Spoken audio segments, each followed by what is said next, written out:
எழில் சுடர் சீரியல்ல இப்போ ஒரு அட்டகாசமான காமெடியான எபிசோட் வந்திருக்கு. வேற லெவல்ல மாசா இருந்துச்சுன்னே சொல்லலாம். வீசியே வந்து சுத்தமா போ மாட்டேங்குது. பார்க்குறலாம் லைக் பண்ணிட்டு பார்த்தீங்கன்னா, எனக்கு கொஞ்சம் பேச வந்து மட்டிட்டா இருக்கும். மனோகரி வந்து யோசிச்சுட்டே இருக்காங்க. உள்ள என்னடி நடக்க போகுது? எனக்கு வேற பயமா இருக்கே! எழிலும் சுடரும் வந்து வாழ்க்கையில வந்து ஒண்ணு சேர்ந்துட்டாங்கன்னா, அதுக்கப்புறமேட்டுக்கு நான் இந்த வீட்ல வந்து 10 பைசா கூட பிரயோஜனம் இல்லாம இருப்பேனே! மேடம், ஆல்ரெடி வந்து நீங்க அப்படிதான் இந்த வீட்ல வந்து சுத்திக்கிட்டு இருக்கீங்க. அப்படி இருக்க சிச்சுவேஷன்ல நீங்க ஜெயிக்கணும்னா, நீங்க தான் அதிரடியா வந்து ஏதாவது முடிவு பண்ணி, இந்த ஃபர்ஸ்ட் நைட்ட வந்து நிப்பாட்டணும். எப்புட்ரி நிப்பாட்ட முடியும்? கதவ தட்டியா நிப்பாட்ட முடியும்? அப்படின்னு சொல்லி அவங்க வந்து காமெடியா வந்து வச்சுட்டு இருக்கிறப்ப, இது மாரி ஒரு படத்துல வந்து பார்த்துருக்கேன். இந்த சீன பாருங்கன்னோனே, இதே மாரியா நான் செய்யணும்? இதே மாரி செய்யணும்னு அவசியம் இல்ல. இது மாரி ஏதாவது ஒண்ணு குட்டிக்காரன அடிச்சாவது நிப்பாட்டணும் அப்படின்னு சொல்றாங்க அந்த இடத்துல. செல்வி, என்னடி ஐடியா? ஒண்ணும் இல்ல மேடம். இப்ப நீங்க படிக்கட்டுல நிக்கிறீங்க. அப்பன்னு பார்த்து நான் இது மாரி பண்ணிடுறேன்னா, நீங்க வந்து இந்த படிக்கட்டு ஸ்டார்ட்டிங்ல வந்து இருப்பீங்களா? இத பார்த்தோன்னே, ஐயோ அம்மான்னு நான் கத்துவேன். நான் கத்தி அலறல எல்லாருமே வந்துருவாங்க. அப்படி இருக்கும்போது சுடரும், எழிலும் வந்துருவாங்களே! Super idea குடுத்துருக்க. நீயே வந்து எனக்கு பதிலா நடிச்சிடுறியா? என்ன மேடம், நான் வந்து வரம் குடுத்த சாமியார் கையிலேயே வந்து எல்லாத்தையும் எடுக்கிற மாரியே நீங்க பண்றீங்களே! அப்படின்னு சொல்லி காமெடியா வந்து பேசுறாங்க. வேற என்னடி பண்ணணும்? இந்த வீட்ல நான் யாரு? யோசிச்சு பாருங்க. வேலைக்காரி.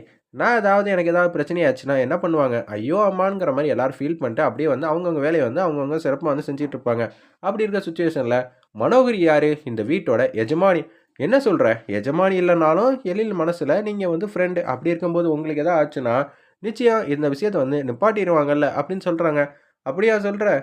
நடக்குமா நீ சொல்றதெல்லாம்? மேடம், இது மாரி நீங்க பண்ணாம விட்டா தான், நீங்க இந்த வீட்ட விட்டு போற மாரி சிச்சுவேஷன் ஆயிடும். பார்த்துக்கங்க. அப்புறம் இந்த சொத்தும், எழிலோட கம்பீரமான வாழ்க்கையும் கிடைக்காம போயிடும் அப்படின்னு சொல்லும்போது, சரி உன்ன நம்பி தாண்டி இறங்குறேன். என்ன எதுவும் பிரச்சனையில வந்து தள்ளி விட்டுறாதன்னு சொல்லும்போது, அவங்க இது மாரி பண்ணிடுறாங்க. ஐயோ! அம்மாங்கிற மாரி கத்துறாங்க. ஒட்டுமொத்த குடும்பமும் வந்துடுறாங்க. என்னம்மா அது? வீட்ல ஒரு நல்ல காரியம் நடந்துகிட்டு இருக்கிறப்ப, இப்படியா வந்து படிக்கட்டில வந்து உட்காந்துட்டு இருப்பீங்க? ராமையா, நான் என்னமோ திட்டம் போட்டு வேணும்னே இது மாரி பண்ண மாரி சொல்லிட்டு இருக்கேன். எனக்கு இதுக்கும் துளி கூட வந்து சம்மதமே இல்ல. நான் மாட்டும் எதார்த்தமா வந்தேன். லைட் வேற அணைஞ்சிருந்துச்சா, அதான் இப்படி ஆயிடுச்சுங்கிற மாரி அவங்க வந்து காமெடி பண்ணிட்டு இருக்கிறப்ப, எழிலும் சுடரும் வந்துடுறாங்க. என்னடா அது நிம்மதியா தூங்கிக்கிட்டு இருந்தோம். இங்க வந்து இப்படி ஆயிடுச்சேங்கிற மாரி அந்த இடத்துல வந்து சொல்லிட்டு இருக்காங்க. அவங்க 2 பேரும். என்ன ஆச்சு? தெரியல எழில். எனக்கு இது மாரி ஆயிடுச்சுன்னோனே, சரி நான் உன்ன பார்த்துக்கிறேன்னு சொல்லிட்டு அப்படியே ரூம் கூட்டிட்டு போயிட்டு அந்த இடத்துல வந்து எழில் என்னென்ன கடமை செய்யணுமோ அதெல்லாம் செஞ்சு முடிச்சுட்டு அவர் மட்டும் போறாங்க. அப்பன்னு பார்த்து சுடர் வந்து மாசா வராங்க. அச்சச்சோ! அக்கா ரொம்பவே பாவம். என்னக்கா நைட் நேரத்தில வந்து படிக்கட்டில பார்த்து வந்திருக்க கூடாதா? அப்படின்னு சொல்லி அக்கறையா தான் ஃபர்ஸ்ட்டு சுடர் வந்து ஸ்டார்ட்டிங்கில வந்து பேசுறாங்க. ஆனா இதெல்லாம் கேட்டோனே, உன்னோட அக்கறை ஒண்ணும் எனக்கு தேவையில்ல. நான் தான் வந்து தந்திரமான முறையில வந்து உனக்கு நடக்க வேண்டிய நல்லத நான் வந்து கெடுத்து விட்டுட்டேன். என்ன சொல்றீங்க? எனக்கு ஃபுல்லா சொல்லுங்க. அப்பதானே எனக்கு ஏதாவது புரியும் அப்படின்னு சொல்லும்போது, அதாவது உனக்கு என்ன நடந்துச்சுன்னு புரியலல்ல சுடர். நான் சொல்றேன்னு செல்வி வந்து ஸ்டார்ட்டிங்லேருந்து எண்ட் வரைக்கும் ஃபுல்லா சொல்லி முடிச்சிடுறாங்க. உடனே சுடர் வந்து செமையா வந்து சிரிக்க ஆரம்பிச்சிடுறாங்க. "என்னடி என்ன பார்த்தா உனக்கு நக்கலா தெரியுதா? எனக்கு எந்த பிரச்சனை வந்தாலும் எனக்கு துளி கூட கவலையே இல்ல. ஆனா, உன்ன நான் பழி வாங்கிட்டேன் பார்த்தியா? நீயும் வந்து மனசுக்குள்ள வந்து நெறைய கற்பனைகளோட, ஆசைகளோட இருந்திருப்ப. ஆனா கடைசியில பார்த்தியா நான் தான் ஜெயிச்சேன்." ஐயோ! மேடம், இவ்வளோ பெரிய காமெடி பீஸா இருப்பீங்கன்னு நான் நெனச்சு கூட பார்க்கல. நான் திருப்பியும் சொல்றேன். எழில் வந்து என் மனசுல இல்ல. என் மனசுல எழிலும் இல்ல. அப்படி இருக்கும்போது நாங்க 2 பேரும் எப்படி சேர்ந்து வாழ்வோம்? வாய்ப்பே இல்ல. நாங்க 2 பேரும் நிம்மதியா அசந்து தூங்கிக்கிட்டு இருந்தோம். என்ன பண்றது? எங்க தூக்கத்துல வந்து இது மாரி பண்ணிட்டீங்களே மேடம்! அப்படின்னு சொல்லி காமெடியா பேசிட்டு இருக்காங்க. என்னடி நெனச்சுக்கிட்டு இருக்க? நீ சொல்றதெல்லாம் உண்மையா?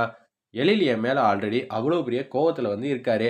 நான் வந்து வேணும்னே வந்து அவர் பக்கத்துல உட்கார்ந்ததா இன்னமும் நம்பிக்கிட்டு இருக்காரு. அப்படி இருக்க சிச்சுவேஷன்ல எழில் எப்படி என்ன ஏத்துப்பாரு?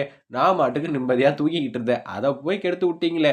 சரி நான் திருப்பியும் தூங்குறேன். மனோகரி உங்கள நெனச்சா தான் எனக்கு காமெடியா இருக்கு. சிரிப்பு சிரிப்பா வருதுங்கிற மாரி அந்த இடத்துல வந்து சிரிச்சுக்கிட்டே வந்து போறாங்க. நம்ம சுடரு. அட்டகாசமா இருந்துச்சுன்னே சொல்லலாம் அந்த சீன்லாம். செல்வி இங்க வாடி. அவங்க பாட்டுக்கு நிம்மதியா தூங்கிக்கிட்டு இருந்தாங்க. அத வந்து பெர்ஃபார்ம் பண்றேன்னு சொல்லி என் கால வந்து இப்படி ஆக்கி வச்சுட்டியேடி! அப்படின்னு சொல்லி கன்னா பின்னான்னு திட்டிக்கிட்டு இருக்காங்க அந்த இடத்துல நம்ம செல்விய. மேடம், சில பல விஷயத்தெல்லாம் சாதிக்கணும்னா அடி வாங்கி தானே ஆவணும். எப்ப பார்த்தாலும் இந்த செல்வி வந்து அடி வாங்க முடியுமா? அங்க திரும்பி பாரேன் யாரோ உன்ன கூப்பிடுறாங்கன்னு சொன்னோனே, திரும்பி பார்க்குறாங்க நம்ம செல்வி. பின்னாடியே வந்து எட்டி உதைக்கிறாங்க. செம காமெடியா இருந்துச்சுன்னே சொல்லலாம். மனோகரி அந்த இடத்துல. அடுத்த நாள் காலையில வந்து பொழுது வந்து விடியுது. அப்பன்னு பார்த்து தீபா கிட்ட வந்து நடந்த உண்மையெல்லாம் வந்து சொல்றாங்க. நம்ம இந்துமதி, "ஐயய்யோ! நம்ம திட்டம் போட்டு வச்சதெல்லாம் வீணாயிடுச்சா?" ஆமா. இந்த மனோகரி இருக்கிற வரைக்கும் அந்த வீட்ல எந்த விதமான நல்லது கெட்டதும் நடக்கவே விடமாட்டா. என்ன பண்றதுன்னு ஒண்ணும் புரியலையே. நீ தான் வந்து அந்த கெட்டப் போட்டுட்டு சும்மா கேஷுவலா வந்து போ. சரிங்க அப்படின்னு சொல்லிட்டு அந்த ஃபர்ஸ்ட் நைட் ரூம் ரெடி பண்ணாங்கல்ல, அந்த கெட்டப் போட்டுட்டு தீபா மட்டுக்கும் போய் நிக்கிறாங்க. நின்னோன அந்த ராமியா கிட்ட வந்து பேசுறாங்க. ராமையா வந்து யதார்த்தமா வந்து கேட்குறாங்க. என்னம்மா நீ என்னமோ 49 ரூம் வந்து ரெடி பண்ண. இது 50வது ரூம்னு சந்தோஷமா வந்து பேசின. கடைசியில பார்த்தியா? எதுவுமே நல்லது நடக்கவே இல்ல. அப்படின்னு ராமையா வந்து சொல்லிட்டு இருக்காங்க. ராமையா, நீங்க என்ன நினைச்சிட்டு இருக்கீங்க? மனோகரி வேணும்னு திட்டம் போட்டு பிளான் பண்ணி இது மாதிரி சொதப்பிட்டா. அப்படி இருக்க சிச்சுவேஷன்ல நான் என்ன பண்ண முடியும்? மனோகரி இந்த வீட்ல இருக்கிற வரைக்கும் அவங்க 2 பேருக்கும் இது மாதிரி அடிக்கடி பிரச்சனை வந்துகிட்டே இருக்கும். நீ என்ன பண்றன்னா? அப்படின்னு சொல்லி தீபா வந்து திட்டத்தை வந்து ஷேர் பண்றாங்க. இதுக்கு ஆல்ரெடி நான் பேசி முடிச்சிட்டேன். ஒருத்தவங்கள வந்து ரெடி பண்ணி அனுப்பிச்சு வைப்பேன். அவங்களுக்கு நீங்க சாதகமா வந்து வரவேறுங்க. அவங்க என்ன பண்ணணுமோ சிறப்பா வந்து மனோகரியை வீட்டை விட்டு அனுப்பிச்சு வச்சிருவாங்க. சரிங்களா? அப்படின்னு சொன்னோன்னே, சரிம்மா, ஏதாவது நல்ல காரியம் வந்து சட்டுப்புட்டுன்னு பண்ணுங்க. மனோகரி இந்த வீட்டை விட்டு போவானா, அதுக்கு நான் என்ன செய்யணுமோ அதை நான் சிறப்பாக செஞ்சிடறேங்கிற மாதிரி அந்த இடத்துல அதிரடியாக வந்து சொல்லி முடிச்சிடுறாங்க. நம்ம ராமையா குடுகுடுன்னு வந்து வீட்டுக்கு வந்து போகிறாங்க. என்ன மேடம் திட்டம் போட்டு வச்சுருக்கீங்க அப்படின்னு சொல்லி கேட்கும்போது, ஆமாம், சூப்பரான திட்டம் போட்டு வச்சுருக்கேன். ஒரு சாமியாரை வந்து பிடிக்க போகிறோம். அந்த சாமியாரை வச்சு தான் வந்து எல்லாமே வந்து ப்ளே பண்ண போகிறேன். அப்படியா? இதுக்கு நான் உங்களுக்கு பாலமாக இருக்க போகிறேன். நான் என்ன செய்யணும் அப்படின்னு சொல்லும்போது, என்னது பாலமாக இருக்க போறியா? மெயின் ரோலே உனக்கு தான். நீ தான் அந்த சாமியார். என்ன மேடம் சொல்கிறீங்க? ஆல்ரெடி வந்து செம கெட்டப்லாம் போட்டு ஏகப்பட்ட வாட்டி அந்த வீட்டுக்குள்ளே போயிட்டேன். திருப்பி நான் வந்து கெட்டப் சேஞ்ச் பண்ணி போய்கிட்டே இருந்தேனா நான் மாட்டிக்க மாட்டேனா? எனக்கு இருக்கிறது ஒரே ஆள் நீ மட்டும்தான். நீ தான் வந்து என் பேச்சை வந்து கேட்டாகணும். வேறு ஆப்ஷனும் இல்லை, வேறு வழியும் இல்லை அப்படின்னு சொல்லி அதிரடியாக வந்து சொல்லிடுறாங்க அந்த இடத்துல.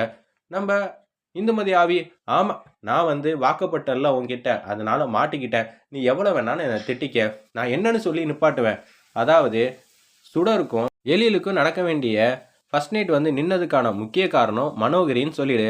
ஏன்னு எல்லாரும் வந்து கோவமாக வந்து கேட்பாங்க. கடைசியில் வந்து எழில் வந்து யார் கழுத்தில் வந்து தாலி கட்டுற மாதிரி இருந்துச்சு? மனோகரிக்கு. கல்யாண பத்திரிக்கை யார் பேர் இருந்துச்சு? எழிலுக்கும் மனோகரிக்கும். அப்படி இருக்க சுச்சுவேஷனில் அவங்க மனசுலேயே வந்து ஆதங்கம் இருக்குமா இருக்காதா? அப்படி இருக்கும்போது இதே வீட்டில் வந்து மனோகரியை வச்சுக்கிட்டு அவங்க 2 பேரும் சேர்ந்து வாழ்கிற மாதிரி சுச்சுவேஷன் வந்துச்சுன்னா அவங்க மனசு கஷ்டப்படுறதுனால மட்டும்தான் இந்த வீட்டில் அடிக்கடி தடங்கள் வந்துக்கிட்டே இருக்குது. மனோகரி இந்த வீட்டில் இருக்கிற வரைக்கும் அவங்க 2 பேரும் சேர்ந்து வாழவே முடியாதுன்னு சொல்லி கனகவெளி அம்மா கிட்ட, அதாவது என் அத்தை கிட்ட சொல்லிட்டேன்னு வச்சுக்கேன். அதுக்கப்புறம் மனோகரியை அவங்களே வந்து வீட்டை விட்டு துரத்தி விட்டுருவாங்க. இது கண்டிப்பாக நடக்கும். ஓகே மேடம், என்னை பற்றி யாரும் கண்டுபிடிச்சிட்டாங்கன்னா? தீபா, அதுக்கெல்லாம் வாய்ப்பே இல்லை. கூட உனக்கு தெரிஞ்ச 4-5 பாயிண்ட் என்ன? உனக்கு தான் ஏகப்பட்ட பாயிண்ட் தெரியும்ல, அதை நீ மேலாப்பில் தூக்கலாம் வந்து போட்டுக்க. அப்படி போட்டேன்னா கண்டிப்பாக வந்து நம்ம வந்து மனோகரியை வீட்டை விட்டு துரத்திடலாம். சரி மேடம், அந்த வீட்டுக்குள்ளே போகிறேன். என்னோட கெட்டப் கலையாமல் இருந்தால் அதுவே ஓகே தான். இருந்தாலும் நீங்கள் என்னை வச்சு அதிரடியாக வந்து ஏகப்பட்ட திட்டம்லாம் போட்டு வச்சுருக்கீங்கன்னு சொல்லிட்டு அப்படியே குடுகுடுன்னு வந்து அந்த கெட்டப்பை வந்து சேஞ்ச் பண்ணுறதுக்காக வந்து போய்கிட்டு இருக்காங்க நம்ம மனோகரி. ஒரு பக்கம் இந்துமதி யோசிக்கிறாங்க. மனோகரி, இனிமேட்டு உன்னோட ஆட்டம்லாம் முடியுது. நான் என்ன பண்ண போகிறேன்னு பொறுத்திருந்து பாரு. இனிமேட்டு எழில் வீட்டுக்குள்ளே உன்னால் இருக்கவே முடியாதுங்கிற மாதிரி யோசிச்சுட்டு இருக்காங்க இந்துமதி ஆவி அந்த இடத்துல.